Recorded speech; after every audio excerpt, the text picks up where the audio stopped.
The night air hung heavy and still, a thick blanket of silence draped over the desolate streets. Two figures moved through the shadows, their footsteps muffled by the darkness.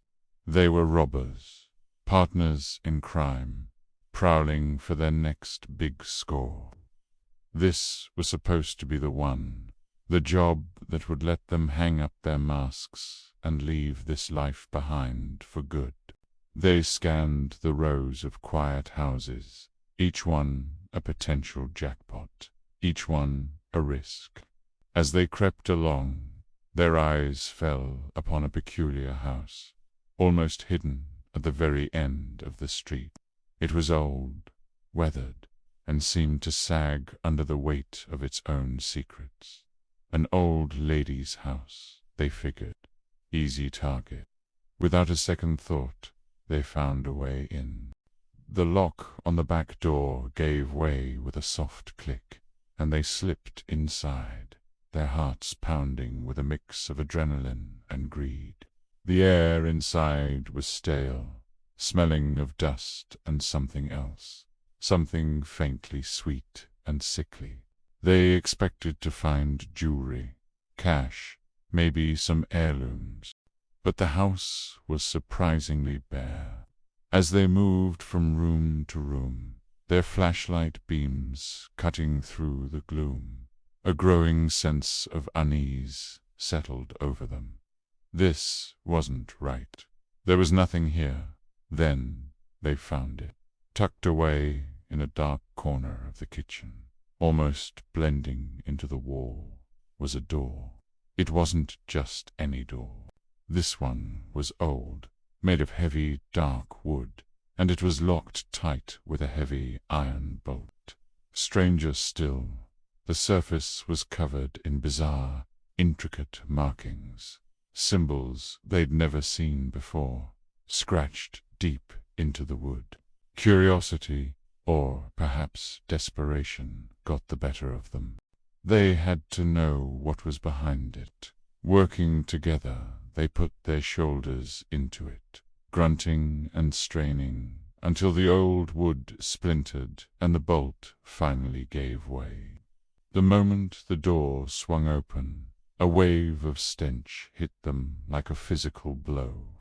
It was a putrid, gag-inducing smell of decay and something else, something acrid and chemical. It poured out from the darkness below, a tangible warning. Hesitantly, they flicked their flashlights down the steep, narrow staircase. The beam of light danced on the damp stone walls, revealing more of those strange symbols. Taking a deep breath, they began their descent, each step echoing in the oppressive silence. They reached the bottom and found themselves in a large, cavernous basement. What they saw made the blood freeze in their veins. The room was a gallery of horrors. Piles of bones, human and animal, were stacked in the corners. Dried, leathery carcasses hung from hooks on the ceiling, swaying gently in a draught they couldn't feel. Shelves lined the walls, crammed with glass jars filled with murky liquid and unidentifiable organs, floating like grotesque specimens. More markings, more of those unsettling symbols, were painted on the walls in what looked disturbingly like dried blood. And in the very center of the room stood a massive black cauldron, its surface stained and scorched. Suddenly, a sound from above, the slow, deliberate creak of floorboards. They froze, their flashlights snapping towards the top of the stairs. A voice, thin and croaky like dry leaves skittering across pavement, echoed down into the chamber. "You have entered my domain. You are not welcome here." They spun around, their lights frantically searching the shadows of the basement. And there she was, The old lady. She was standing not 10 feet away, a crooked, unnerving grin splitting her face. She was impossibly thin and unnaturally tall, her eyes to sunken pits of darkness in a face of ashen, wrinkled skin. Panic seized them. They scrambled, tripping over bones and each other, trying to get back to the stairs, back to the world above. But it was too late. The old lady raised a single, gnarled hand.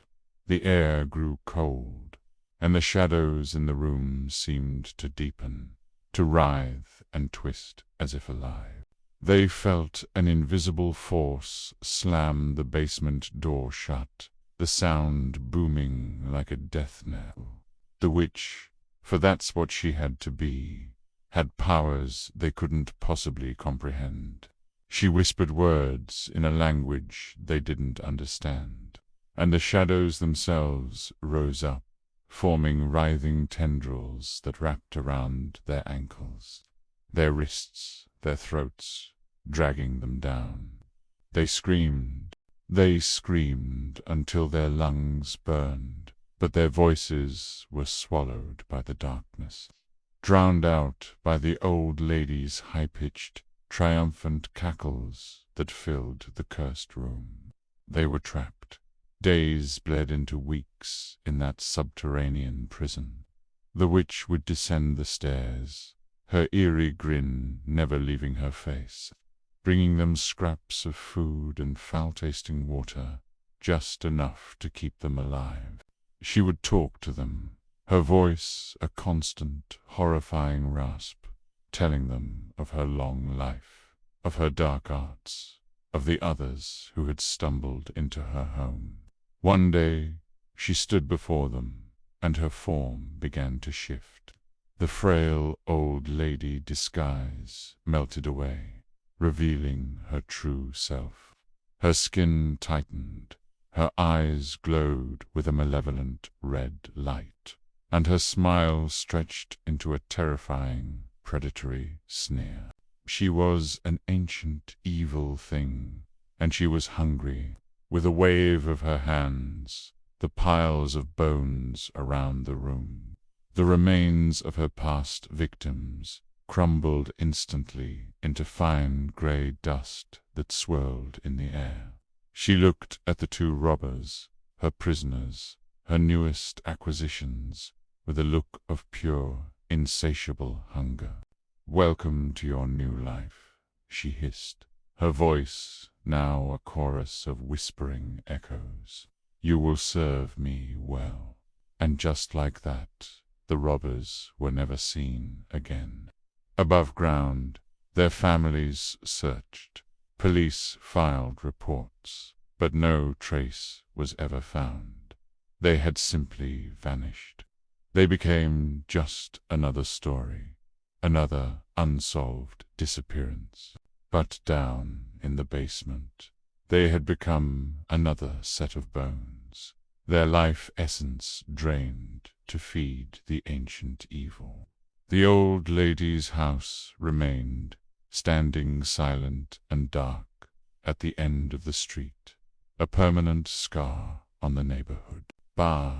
And with each passing year, with every soul she consumed, the witch in the basement grew stronger, more powerful, patiently waiting for the next curious, greedy, or unlucky prey to enter her domain.